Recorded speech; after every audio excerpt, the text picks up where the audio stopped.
What's up, everybody? Welcome back to John's Fantasy Football Show. Now it's week 18, and you're saying to yourself, isn't the season over? Why is there a show on? Well, in many cases, the season goes until week 18, which is so strange to me because you got teams sitting players, right? You got teams, maybe their a player's injured and they're going to have him have surgery. Like in Baker Mayfield's case, he's not going to play. There's a lot of players, star players that just aren't playing. And John, he's going to try and help you navigate this crazy week on top of, just COVID, just always there. John, I don't think we've done a week 18 like fantasy season like this. So how do you navigate this? You're just going to start sitting. You could possibly sit big name players. Yeah, exactly. That's one of the things I'm going to talk about is that, you can't be afraid to sit some of those big name guys. Anybody is sittable this week. We seen Joe Burrow already said, or Zach Taylor said, Joe Burrow's not going to be playing. Matt LaFleur said the Packers are approaching the game against the Lions as, just any other regular game, but you don't know, you kind of don't know how much Rodgers, Devontae Adams are going to play. So do you start them knowing that they could get 5 fantasy points and then sit after the first quarter, or do you still put them in? Where do you rank them compared to the other quarterbacks? Like, would you rather have Tyler Huntley, who's going to start against the Steelers for the Ravens, who has a pretty high floor with his rushing ability, or do you just keep Rodgers in there because he could still go for 200 yards and 2 touchdowns?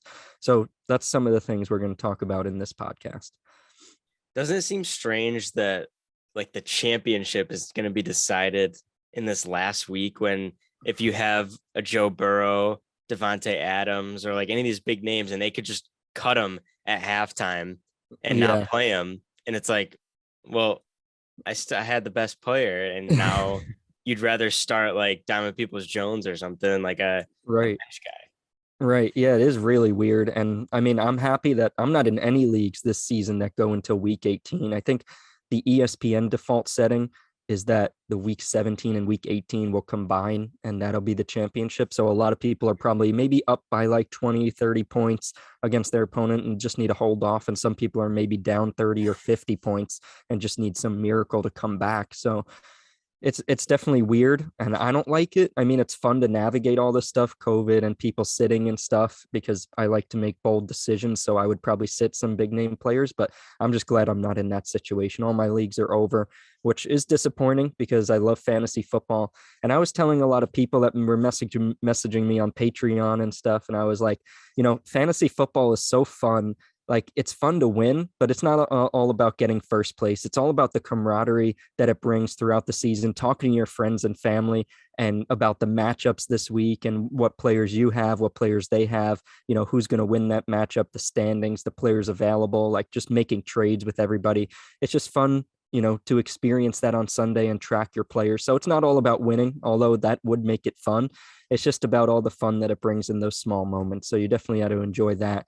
And it stinks that the season's over, but if you guys are still watching, you probably are either in your finals or maybe you're just watching this podcast because your season's over, but you still like to tune in. So I thank you guys for that. So definitely tune in throughout the NFL playoffs, because I know there's no fantasy, but maybe you guys like to bet. I know Jared and I are in New York, and New York actually just legalized sportsbook betting actually today on Saturday. No way. Yeah, as of 9 a.m. Saturday morning, New York has legalized. So I did download the DraftKings Sportsbook app. So I'm going to try to test it out. And while I don't, always, gamble and stuff, I'm not a big bettor, even though I would probably get some things right. I don't, obviously don't take everything I say and just bet on it because I'm not right all the time. But definitely be careful with that. But yeah, if you guys are staying tuned for some betting and, some daily fantasy advice, definitely stay tuned throughout the fantasy playoffs and I'll give you my thoughts here and on the Patreon. Very interesting. I did not know that. Yeah. You shouldn't have told me that. My bank account's going to go down. Oh, yeah. Man. Ooh, okay. All right, let's get into our first topic here. We're talking about the Saturday games. Yep. The chart sits for these Saturday games. Now it's Chiefs, Broncos, Cowboys, Eagles, the ones we're going to be going over. Let's talk about the Chiefs at Broncos first, who you're starting and sitting. Yeah, so there's a lot of big name players in this game. Obviously, the Chiefs don't have much to play for. They could potentially get the number one seed in the AFC, but that's only if the Titans lose to the Texans, which we don't expect to happen. It's possible because the Texans did beat the Chargers, but we expect the Chiefs, I think, to play good defense. They're going to be in Denver for this game, but I think they're going to play good defense against Drew Lock, maybe get up 20-3 at halftime and then not necessarily sit Mahomes, but just like tone it down and not throw it as much. So honestly, I can't definitively say sit like guys like Mahomes and Hill and Kelsey, but I would definitely downgrade him. Don't forget the last time the Chiefs played the Broncos, we all remember that game because Melvin Gordon was out and Javonte Williams, everybody was like all hyped about, and he ended up living up to the hype, ended as the number one running back in the league that week with 103 rushing yards, I think, 6 catches, 76 yards, and a touchdown. So he had a great game, but the Chiefs were at home in that one, only put up 22 points. Mahomes had 184 yards passing, no touchdowns, one interception. He did have a rushing touchdown, but Tyreek Hill only had 2 catches for 22 yards. Kelsey only had 3 catches for 27 yards. So with the tight end situation that's going on in the league, you still have to start Kelsey because I can't imagine you having any other better options.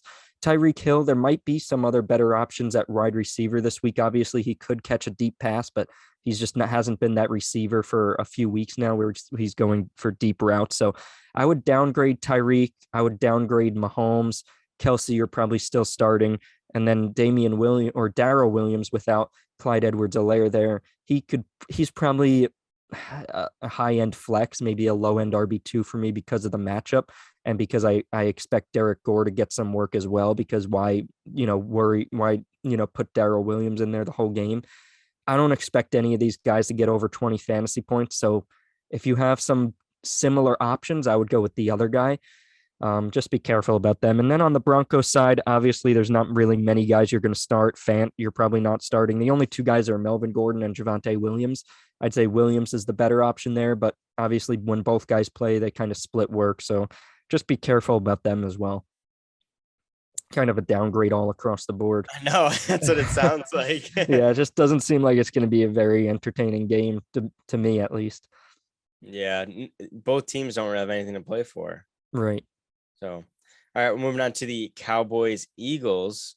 Now, interesting thing with the Cowboys is they're slated to play the Cardinals, who they just lost to, and Kyler Murray's undefeated in AT&T Stadium. So they do have incentive to win, but it's very unlikely that everything works out that they don't play the Cardinals. So, right, because they would have to, if they win this game against the Eagles, they would need either the Rams or the Buccaneers to lose for them Rams, I think the Rams lose. Right. We both think the 49ers will beat the Rams. So it's definitely possible, but they would need either the Rams or the Bucks to lose for them to not play the Cardinals in the first round. So we'll see.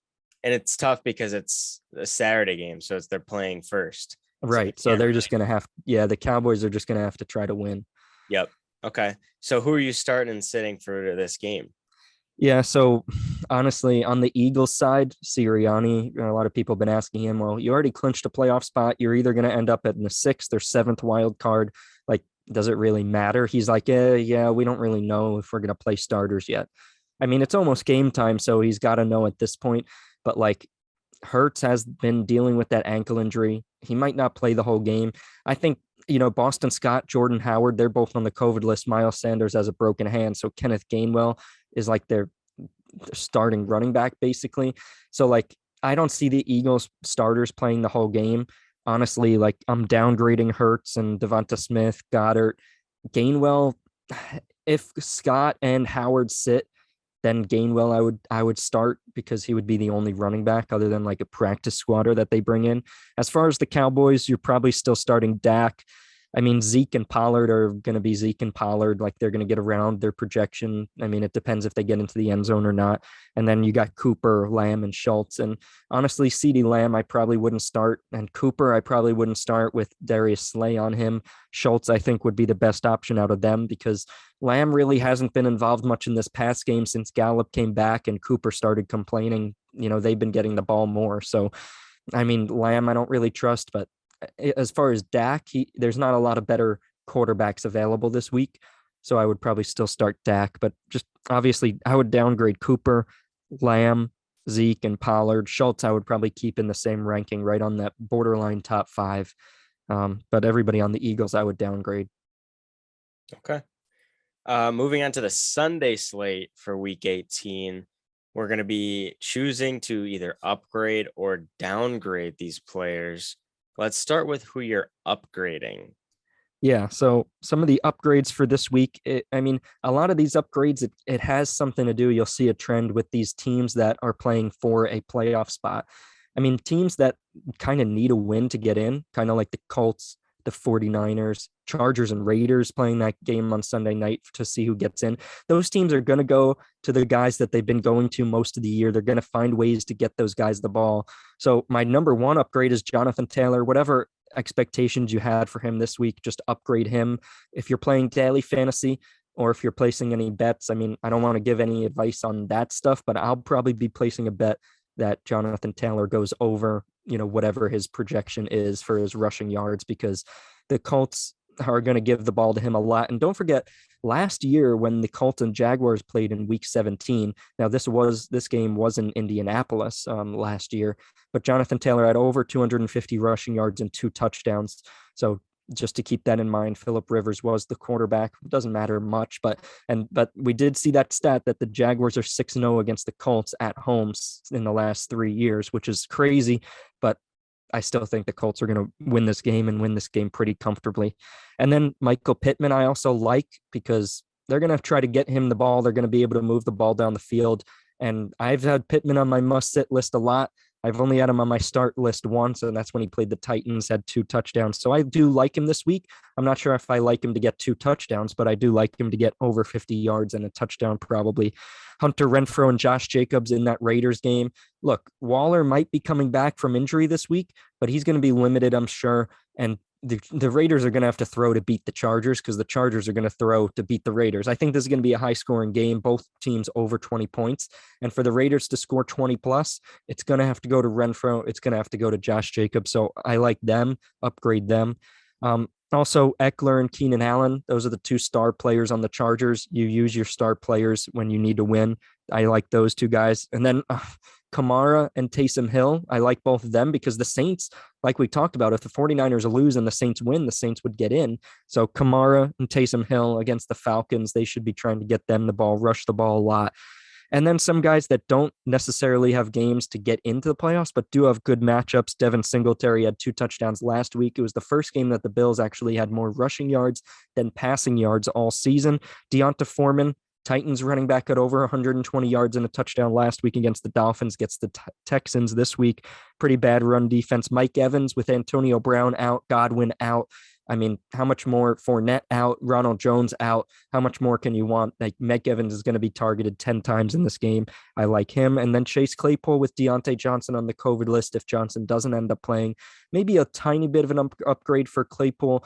Deontay Johnson did have over 100 yards and 2 touchdowns last time the Steelers played the Ravens. So a lot of targets, yards, and touchdowns to go around from Big Ben in a game that they will want to win. And I don't expect Najee Harris to have a lot of success this week against a tough Ravens defense.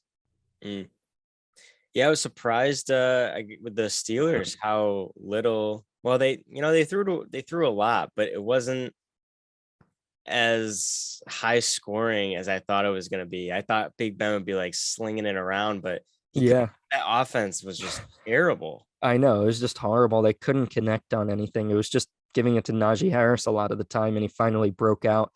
And I had some people message me that I'm sure maybe some of you watching this, like Najee Harris getting that late touchdown in garbage time, won them or lost them the fantasy championship, which is tough. But I just got a notification that Deontay Johnson, I think he's active now from the COVID list. Obviously, I think he was vaccinated and I guess didn't show any symptoms, tested negative again. So if he's available, I would upgrade him and then downgrade Claypool back to his normal role. But I do like Deontay Johnson if he plays, obviously 100 yards and 2 touchdowns last time he played the Ravens. So I do like that. All right.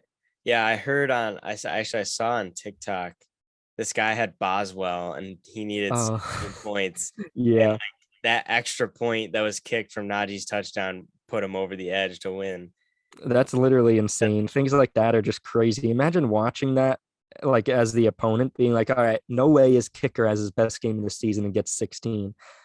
And then it happens. Like, oh, that's Especially just, like that, where it's like garbage time and like all they need to do is get a first down and he takes it the whole way through. yeah, I think the commentator at that point was like, once Najee broke out, like like it wasn't a clear cut, like he's definitely going to get in. Like the, the defender was kind of chasing him. So we were like, oh, maybe the guy's going to catch him. And then it turned out he didn't. But I think the commentator was like, all right, slide. Like, and Yeah, then yeah. and then I think the other guy, the play by play was like, all right, let's slide. And then the other analyst that was with him or whoever was like, no, just he's going in. So it was just funny to see that. Oh, that's crazy. That's heartbreaking, honestly. I can't even imagine. My first fantasy game ever. First fantasy game ever. 2017 Chargers versus Broncos. And I had Youngway, Yeah. Youngway Koo, and I think I needed him to get like one, like I think I was down like 0.4, literally 0.4 against you. And he's lined up to take the game-winning kick.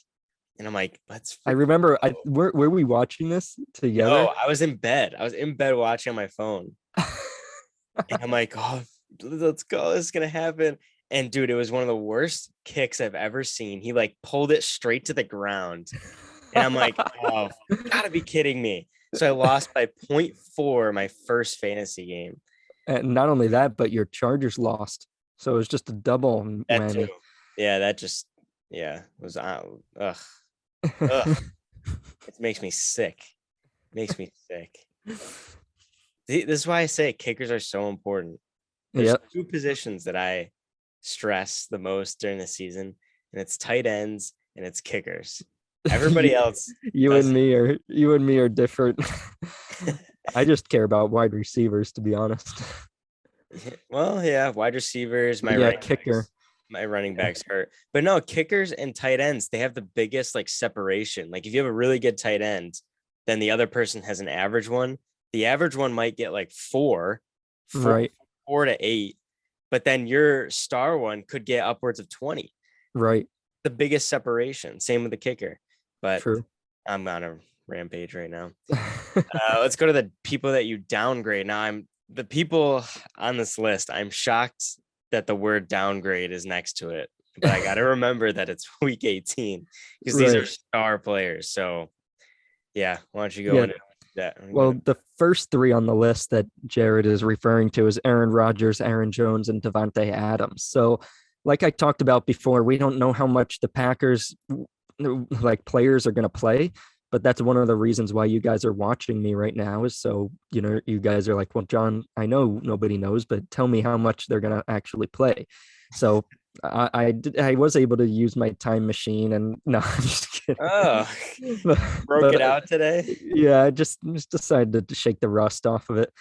Um, no, but in my best guess, I think the Packers will. I think they'll probably play between a quarter and a half. So I think they'll probably play maybe the first quarter and maybe one drive into the second quarter. I mean, that could lead to like 150 to 200 passing yards for Rodgers, probably a passing touchdown. Adams, possibly a touchdown. He'll probably make like a 30-yard catch down the sideline or something, couple slants over the middle.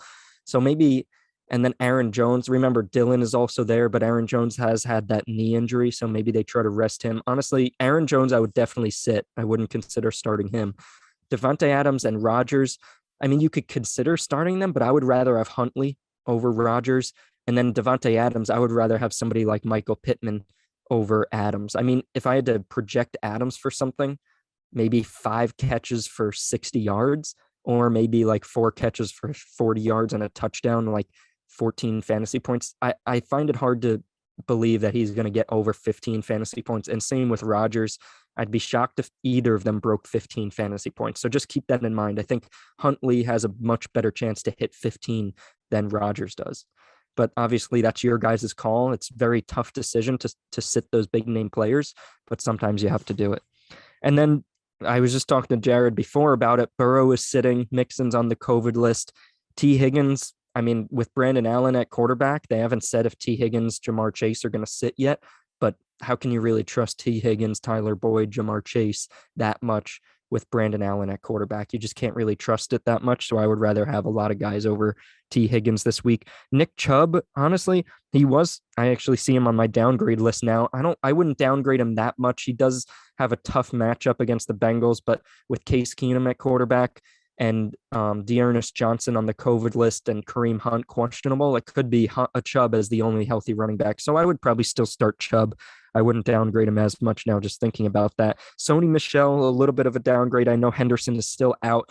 And the Rams, they don't really have that much to play for. Obviously, if they lose this game to the 49ers, they won't win the division, or as long as the Cardinals still beat the Seahawks. But I mean, McVay might rest players, he might not, but it's still a really tough matchup for Sony Michel. You really can't run on the 49ers, and the 49ers know that they kind of have to win this game to get in. So they're going to be playing really tough. Najee Harris, I mentioned a few minutes ago. I mean, obviously, you're still starting Najee. I guess there's no really better options you probably have, but I would just downgrade him a little bit for this week if you're asking for daily fantasy. I wouldn't have Najee Harris in my lineup, or if you're looking to place any bets, I wouldn't bet the over on many of his stats because the Ravens are very tough to run on. And then Dara Gumbawale, we talked about last week. He did catch a touchdown late in the game, but this week against the Colts have a great run defense. They're going to really want to shut the Jags down to win and get in, so I don't like him as much. And then Rex Burkhead against the Titans. Titans, you really can't run on either. Not only that, but David Johnson coming back from the COVID list. Remember the last two games, one of the games that Burkhead had like over 25 fantasy points against the Chargers, that was without David Johnson there. David Johnson's back now. They're going to be back to splitting carries. So if you're looking for low-end running backs, I would rather have Keyshawn Vaughn over somebody like Burkhead or Gumbawale. Last week, I didn't know who Dare Ugumbawale was. Well, he was in your lineup. Picked him up. He got that late reception touchdown. I beat my opponent by 2 points. So wow. I know who he is now. I'll always remember. Got some respect. Yeah. I called him Dare. So that was embarrassing. All right. Moving on to fantasy strategy. What could you possibly... Why do we even have this? I know. What could I possibly have for you guys in fantasy strategies? There's nothing to look forward to other than next season. A year in advance. Remember this. Imagine I'm like, all right, so week 1, you have to pick up this defense. Yeah, week 1, we're already looking ahead. We don't even know who they're going to face, but they're going to down. Oh, I do, but you guys don't. Yeah, you guys will find out soon. Yeah, what could we possibly say for strategies? Let's see. Well, the first thing, I've already mentioned it, I think twice, but the first thing is just don't be afraid to sit your big name players. I said it last week. Don't be afraid to be bold. This is the championship. And if you were bold last week, you might have started guys like Boston Scott, Devin Singletary, Darrell Williams. All three of them had multiple touchdowns. So definitely don't be bold to take the shot on some lower guys if you think they have good matchups and you think they could win. The second thing is a lot of you guys might be saying, well, I know it's the last week, like it's week 18. Last year, there was just week 17 was the last week. Are there any trends? Like, how do teams usually play in these last games? Like, obviously, the teams that want to make the playoffs, they play really hard to get in, right? But what about the teams that have nothing to play for? Like, are they usually high scoring games? Can I expect like some points to be scored? Or is it just like any normal week? Well, last year, there were actually 4 games in week 17 in which both teams were already eliminated from the playoffs. One of them was the Vikings versus Lions. Vikings ended up winning 37-35, so very high scoring. The second game was the Raiders versus Broncos. Both teams eliminated, of course. Raiders put up 32 points. Broncos put up 31, so that was also high scoring. Then the Washington football team versus the Eagles. That was that Monday night game where the Eagles didn't try because they didn't want the Giants to get into the playoffs. The Washington football team won 20-14, and then the Giants and Cowboys both were eliminated. Giants won 23-19. So 2 of the games were really high scoring, both teams over 30 points. And then the other 2 games were pretty low scoring, but that's because it's the NFC East, right? So this year, There's actually only two games in which both teams are eliminated from the playoffs. It's the Bears versus Vikings, and then it's the Washington football team versus the Giants. So Washington football team versus Giants, I think it's going to be low scoring. I told you guys to pick up Washington football team defense in one of my TikToks, and the Joey Sly, the kicker for Washington, because kickers and defenses have both averaged over 10 fantasy points per game against the Giants in the last 3 or 4 games. So I think that's going to be pretty low scoring. But what about that Bears Vikings? I know the Vikings won 17-9 when they played earlier this year.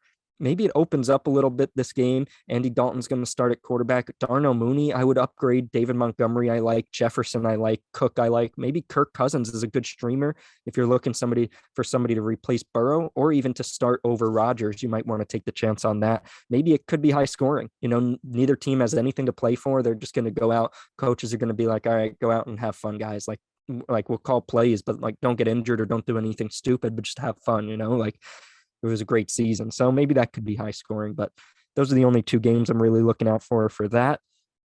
And then the last thing, which is really interesting, there are a lot of single season NFL records that could be broken this season. Obviously, we do have an 18th game or 17th game, 18th week this season. So there's a lot of records that could be broken. I think a lot of you have probably been seeing reports of like, oh, this Cooper Kupp could break this record or this player can break this record. But you might be asking, okay, well, I know all these players can break records, but do any of them mean anything for fantasy, like in terms of who I'm starting this week or any daily fantasy or bets that I'm placing? So I'm going to go through them really quick. I know there actually are a lot of them, so just bear with me here. I'm going to run through them quick. But Mike Evans needs 54 yards to be the first wide receiver ever with 8 straight 1,000-yard seasons to start a career. Evans didn't play the Panthers. They're playing the Panthers this week. He didn't play against the Panthers 2 weeks ago, but AB did and had over 100 yards. I think Evans is definitely going to get to 54 yards. Arians and Evans both addressed this record this week, and they both said that they want Evans to get it. So Evans will have over 54 yards receiving. Jamar Chase needs 12 yards receiving to break Chad Johnson's Bengals rookie record from 2007. And he needs 45 yards against the Browns to break Bill Groman's single season rookie receiving yardage record of 1,473 back in 1960. And Chase had 49 yards earlier this season against the Browns. So obviously Brandon Allen at quarterback. I think Jamar Chase is probably going to get to 50 yards receiving, and then they'll probably sit him down. So I probably still wouldn't start Chase, only because once he gets to that mark, maybe the 12-yard mark, maybe the 45-yard mark, they're going to sit him. Cooper Kupp needs 136 yards to break Calvin Johnson's single season receiving yardage record and 12 catches to break Michael Thomas's single season reception record. He's reached 136 yards in only 3 games this season and has only reached 12 catches in just 1 game this season. I don't think he's going to get to either of those, but you're still starting Kupp if you have him. TJ Watt needs 1.5 sacks against the Ravens to break Michael Strahan's record of 22.5 sacks in a season. Watt has 9 sacks in 9 career games against the Ravens and had 3.5 sacks against the Ravens in week 13. Brady can break multiple records. The passing yardage record in a single season, he needs 488 or 16 completions to break Drew Brees' single season completion record. Brady's had over 16 completions in every game this season, so he's probably going to beat that. Jalen Waddle needs 3 receptions versus the Patriots to break Anquan Bolden's rookie reception record of 101 receptions. Waddle had 4 catches versus the Patriots in week 1 and hasn't had less than 3 catches since week 5, so he's probably going to break that. Kyle Pitts needs 59 receiving yards to break Mike Ditka's rookie tight end receiving yard record of 1,076. And in the earlier game this season against the Saints, Pitts had 62 yards in week 9. So it seems like he's going to break that, but he is a game time decision with the hamstring injury. So keep an eye on that. And then Mark Andrews needs 141 receiving yards against the Steelers to break Travis Kelce's single season tight end receiving yard record of 1,416 in 2020. Andrews had only 50 receiving yards versus the Steelers in week 13, so I don't expect him to do that. So as far as fantasy or bets go, I mean, there's really not too much. Kyle Pitts could reach 59. I don't think Andrews gets to 141. I mean, the only thing really is Mike Evans getting to 54 yards. You could probably bet on that happening. That would be the biggest one. I think Evans is going to have a great game, probably over 100 yards and a touchdown, but we'll see. But just wanted to mention those so you guys can keep an eye on them and know all the situations that could happen this week. And probably Brady getting that 16 over 16 recept or completions. Yeah, the 488 yards he won't get because he's only broken 488 yards once in his career, and I don't see him doing that with just Mike Evans at his disposal and Gronk. What do you think about Cooper Kupp saying that this extra game that people are going to be breaking a lot of records that it like it counts, but it's like he doesn't count it in his mind. Yeah, that was really interesting. He's a very humble guy, so he's pretty awesome. I did see him say that, and he said like those records beforehand, like they just hold a different weight, you know. Like and it's really fun to see. I don't know about you, but like when I was going through this, and obviously there are a lot of records. So like obviously with the incentive thing with Antonio Brown last week, it didn't really come to fruition. So you can't take all these things and just like say that, oh, because it's a record and the guy wants to get to it, he's gonna get to it. That's not always the case. Obviously with AB, we got proved that. But yeah, it's always fun for me to see these records. And it's like, okay, Cooper Kupp needs like 136 receiving yards to break the record. And it's like, Calvin Johnson, like we know how good Cooper Kupp has been this year. Like Calvin Johnson had 136 more yards than him. Like how the heck did he even have a season like that? And then Michael Thomas, Kupp needs 12 catches to break his record. Like Michael Thomas must have been targeted almost every play. Like it's crazy to see these stats and be like, oh my gosh, that guy was just dominant. Like how could this guy has been amazing this year, but how could that guy be even better? And what's crazy is Calvin Johnson and Cooper Kupp had Matthew Stafford at quarterback when that happened. That's crazy. I didn't even realize that. So like, that's insane to me. Yeah. Plus, do you think now or back then they passed the ball more? I feel like they definitely pass it now more. Yeah. Yeah, but I feel like back then they targeted a certain player more. Like they were just like I feel like with Calvin Johnson, especially with how big he was, like Stafford just didn't care. He's like, I'm going to throw it to him. There's just nobody that could guard him. Like Cooper Kupp doesn't have that size. He just has such good like awareness and understanding of the game of football that he's usually open. But with Calvin Johnson, I feel like Stafford just how many times did Stafford just chuck it up because he's like either Johnson's going to catch it or nobody's going to get it. Yeah, that's not usually what Kupp does. You usually give it to him and then he gets the yards after catch. Right. So very interesting to see. I'm interested, like with all the broken records, maybe this week more people are going to come out and kind of have their own thoughts on it. And I want to hear like, certain players other than Cooper Kupp comment on it and be like, I did break the record, but there's an extra game, like a full extra game. So, all right. So week 18 predictions, John, this is your last one for the entire season. Yeah, it is a little sad, but definitely looking forward to this week. Yeah. I mean, this is a big one. This is the last one for the entire year or for the entire season. And it's funny. It feels like we've done every single week, but I think we started this in like week 6. Yeah. Right? Yeah, it does feel like we've done it the whole year, but no, we haven't. Definitely looking forward to next year being a full season and then doing the Patreon and getting, giving draft advice. And maybe we could start this even earlier than week 1, give some draft preparation, maybe make some videos of who you should draft, guys you should be avoiding, just giving people now that we have more followers, because going into this season, we only had 10K. Now we have 150K on TikTok. So definitely more people following, more people trusting me and my advice. So hopefully I could, start earlier next year and give people more advice. 100%. And we'll still be doing episodes, here and there after the season's over. So right. Definitely around draft time too. Yep, exactly. So your games that John loves. Yeah. So last week, my number one game that I loved was the Chiefs versus Bengals. Turned out to be pretty right, except I did say start Jamar Chase, but I didn't single him out as like a weekly pick or anything like that. But I did say if you had anybody in the Chiefs Bengals game, definitely upgrade them because it could be high scoring. So as you guys know, my games to love, if you have players on these teams, maybe try to get them into your lineup because I think it's going to be a higher scoring game. The first one is Seahawks versus Cardinals. Seahawks don't really have much to play for, but they put up 51 points on the Lions last week. Rashad Penny, 130 yards, 2 touchdowns. DK Metcalf, 90 yards, 3 touchdowns. Tyler Lockett has had a touchdown. I mean, they're just throwing it all over the yard. And the Cardinals, I mean, they kind of want to win the division. They know the 49ers are going to be playing really hard against the Rams. And those games are at the exact same time. So it's not like the Cardinals could watch the 49ers lose and then the Cardinals would just sit guys. So they're going to have to play. I think this could be high scoring. And I like the Seahawks players. I like the Cardinals players as well. Obviously, upgrading like Penny, even though he has a tough matchup, you're still trying to get him into your lineup. Metcalf, Lockett as well. Russell Wilson, I would probably start over Aaron Rodgers. And then obviously Kyler, you're starting. Chase Edmonds was actually just ruled out. So James Conner, if he plays, it's a great matchup for him. He seems like he's going to play. Ertz, obviously.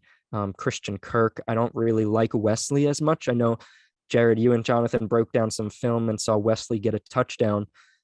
But he just made some 2 great plays in the end zone, but he didn't really have a lot of targets, so I wouldn't really count on him. The second game is Chargers-Raiders. The Chargers won this game earlier in the season, 28-14. I think both teams will get over 20 points. I think it's going to be such a fun game to watch Sunday night. That's, I think, what everybody's looking forward to. But obviously, I said Eckler, Keenan Allen, Mike Williams are even upgrading. Justin Herbert, get him into your lineup. Hunter Renfrow and Josh Jacobs need to be in your lineup. And then if Waller plays, even try to get him in there. And then the 49ers versus Rams. We don't know if Garoppolo's playing. It seems like he might. Elijah Mitchell also limited. Seems like he's going to play. But obviously upgrade Ayuk and Kittle and Debo and Elijah Mitchell. And then also, on the Rams side, Cooper Kupp, any of those receivers, Van Jefferson and Odell. I mean, you're not expecting anybody to go below their projection. I think everybody's going to get around their projection or higher. Obviously, there's going to be a couple guys here and there. Kittle only had 1 catch last week with Lance at quarterback, but you're trying to upgrade a lot of these guys because it could be higher scoring. And both teams, or all these teams that I mentioned right here, are playing for something. The the Cardinals, they're playing for something? Well, yeah, so if the 49ers beat the Rams, which we expect, then the Cardinals would win and beat the Seahawks, the Cardinals would win the division, and then the Rams would be the first wild card team. So basically, that Cardinals could get home field advantage. Oh, wow. Which would be huge. Wow. And then the Rams would play the Cowboys. Right. Wow. Why is this just now occurring? We already did a playoff, so it's just occurring to me right now. Yeah, so that's the Cardinals, they kind of want to win, unless they want to play at AT&T Stadium again, if they feel confident enough. They might throw the game. Yeah. Kyler's like freaking 14-0 in that stadium. Yeah, why put it in jeopardy playing at home? It's better to play away. No, it's not Jerry's world, it's Kyler's world now. Yeah. I kind of want to see that happen now. Darn. I hope Seahawks win, 49ers win. So 49ers get in, but Cardinals, they're going to have to face Cowboys. I just want to see, like. Yeah, I want to see if Kyler could do it again. Yeah. It's like he has special powers. Do you think if that happened, the Cowboys played the Cardinals and it was at AT&T Stadium, do you think Jonathan would pick the Cardinals to win in his playoff bracket, since Kyler's undefeated there, or do you think he would stick with the Cowboys? I think he would pick Cardinals. I really think he really would. It's tough because he's a Cowboys fan. Yeah, Kyler did go to a Texas high school. He's freaking loved him since he was at Texas A&M and then went to Oklahoma. Uh-huh. He said yesterday in the podcast, the breakdown episode, that he doesn't want to play Kyler. He's like, I don't know what it is, but he just does not lose in that stadium. So I think that'd be so funny if they did play. Oh, yeah, I really want that to happen. Oh, okay. All right, moving on to games that John hates. And I feel like this is like the 18th week in a row. You've picked the Giants as your game that you hate. Yep. I mean, there's nobody on the Giants that you should start this week. And on the Washington football team, the only guys you should start are the running back, the defense, and the kicker. I mean, last week Mooney did have a touchdown, so maybe McLaurin you could try to get into your lineup. But other than McLaurin, Gibson, Washington defense and Joey Sly. There's nobody else you should even be considering starting this week in this game. So obviously, Galladay gets his first touchdown. Galladay will not catch a pass. He's the only healthy wide receiver, and he still doesn't do shit. So sad, man. Do all that money, like, oh, that just sucks. It's just so bad. I'm glad that the Giants didn't have his jersey available at the team store, so that I don't have to wear that. That's just a disappointment to wear. It really is. Like, it's just so sad. It just reminds me of like zero touchdown Yeah. and all that money. Yeah. So what else we got? Washington and Giants, obviously, that's the situation there. Low scoring. Bengals, Browns, we got Case Keenum starting, and we got Brandon Allen starting. I don't really expect this to be that high scoring. Obviously, Chubb, you're going to get into your lineup. Jamar Chase, I mean, if you think he's going to get to that 45-yard mark, that's at least 45 yards and maybe 5 catches. So maybe close to 10 fantasy points, but I wouldn't be really happy with that. Honestly, if I would rather have like a guy like Donovan Peoples-Jones over like Chase or Higgins, because with Landry banged up a little bit, Baker out, Case Keenum's not going to come in here and be like, oh, let me just hand it to Chubb every play. He's going to try to throw it around the yard. And I wouldn't be surprised if, with the Bengals resting some defensive players as well, I wouldn't be surprised if Donovan Peoples-Jones, DPJ, had a touchdown. I think earlier this year when they played the Bengals, I think he had a long touchdown, if I'm not mistaken. So he could definitely do that again. And I think he's going to get 5 to 10 targets. So he could be a decent sleeper this week. Okay. And then the last game is Patriots versus Dolphins. I mean, this one I'm probably least confident out of these games that I hate, but I think that the Patriots are going to try to win this game because they still have a shot to better their seeding. But the Dolphins being eliminated from the playoffs, they're just going to try to ruin the Patriots, streak here. So they might just try to throw the ball all over the place. Waddle will definitely break that 3 reception record, that 101 receptions record. But so this one I'm least confident about. But the only reason I would say is because earlier in the year the Dolphins did beat the Patriots in Foxborough, but it was only 17-16. So I think it could be kind of close, but maybe because the Dolphins are basically eliminated, they might just be like, all right, we're just going to go for it. Like, just throw it and try to win this game, go for it on 4th downs and whatnot. But I would still downgrade, some guys like Devontae Parker, Mike Gesicki a little bit, guys like that. I would probably downgrade, Jacoby Myers, Kendrick Bourne, because it's going to be tough to pass on these teams. Usually you run it. All right. This is our last weekly pick and must sit. Do you have a player for the people? Okay. So obviously you're looking at my sheet and you see that there's nobody there for my weekly pick and must sit. And I mean, what I was gonna do is go into this and be like, okay, well, you guys, if you guys want to know my weekly pick and must sit, or at least know one of them already, you could go back to my upgrade downgrade segment, because I think most, if not all, of my weekly picks are going to come from the upgrade, and most, if not all, of my must sits are going to come from the downgrade. Now, I can't say, obviously, I'm still want to monitor reports throughout the weekend and into Sunday morning about the Packers players, because I can't say definitively right now to sit Devontae Adams, but come Sunday for my live, that might be what I'm saying. But if you wanted for me to say a weekly pick for this week, I would probably go with Mike Evans, because I think he's going to break 54 receiving yards. And I think, Stephon Gilmore is on the COVID list, so the top cornerback for the Panthers is out. So I really do like Mike Evans.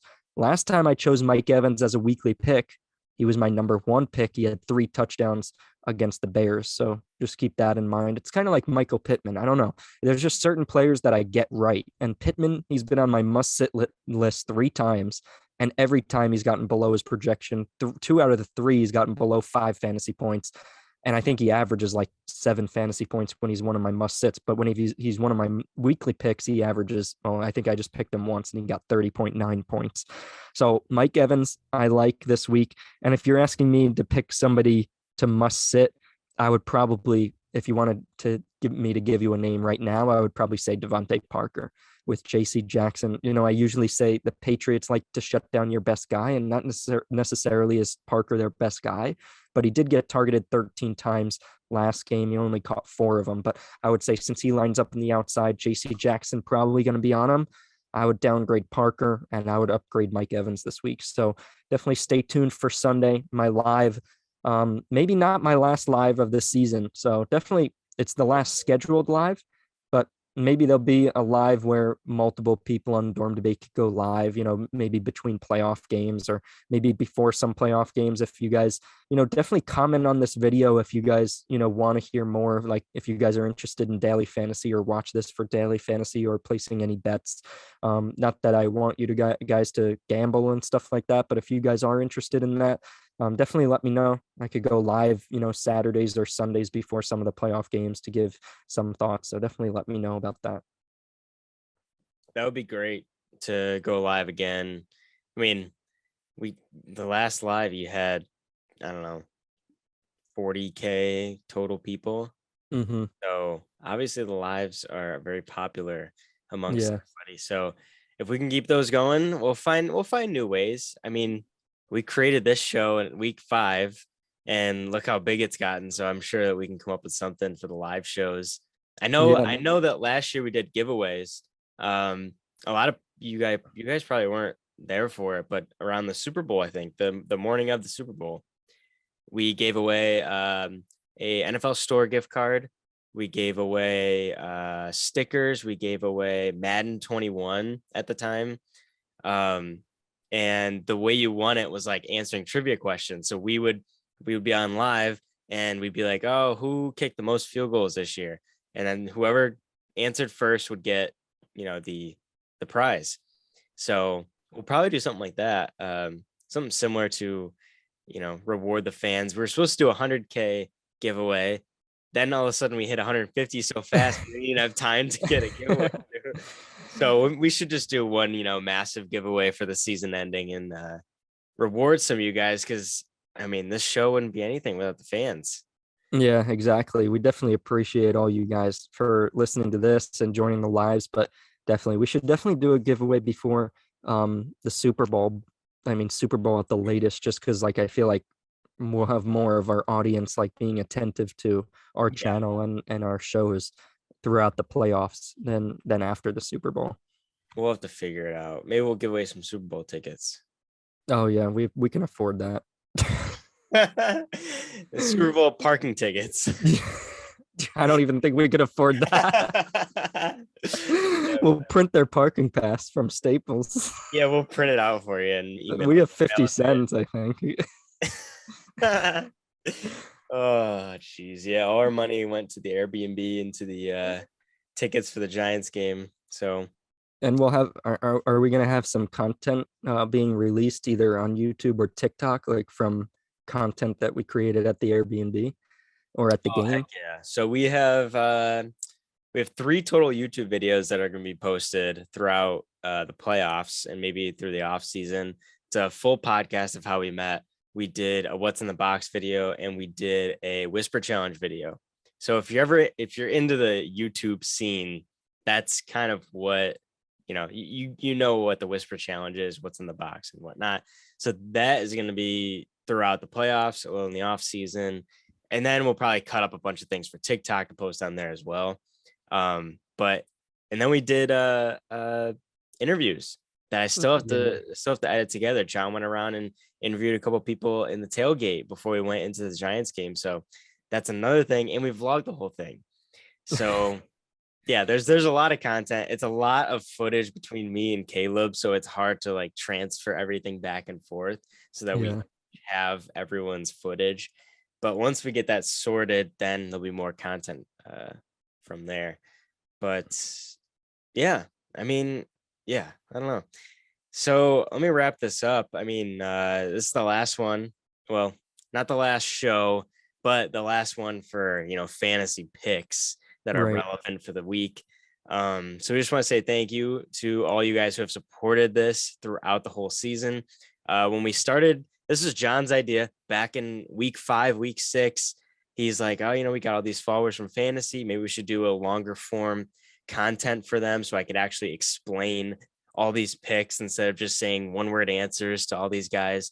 So we started back in week 5 and week 6. Did not expect to have 2,000, 3,000, 4,000, even 5,000 views on these videos. It's absolutely blowing my mind that that's a thing. Like, regularly people are tuning in as soon as I post. I mean, I'm getting hundreds and hundreds of views like within minutes of posting. So it's just crazy to us. John, I don't know if you want to say anything before we go. Yeah, I would just echo that. I would say thank you guys. I mean, I really appreciate it. Everybody that, comments on these videos and says thank you. Like that really, I really appreciate it. And a lot of you guys message me on the Patreon. I mean, thank you guys for joining the Patreon if you have.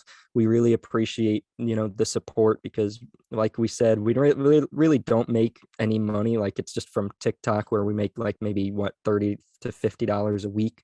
Mhm. And that's so, and then we just used it for the Airbnb to go away. So to create more content and stuff, but just thank you guys for supporting us on Patreon and for messaging me on Patreon and on Instagram. That people message us and they're like, just out of the blue, they're just like, oh, thank you guys for your fantasy, your fantasy advice. Like you're the reason I got to the championship. So I just want to thank you guys for tuning in. And of course, like I just give you guys advice. Like I'm just somebody who like takes all the factors into account, and I basically give you guys what matters. Like there's this guy getting COVID, this guy injured, this matchup we have to consider. Like what's the deal? Who should I start? Who should I sit? But at the end of the day, you guys get the ultimate decision of who to start and sit. So you guys are the real MVP if you get to the finals. So just thank you guys for joining these shows and everything, and I really appreciate it, just like Jared said.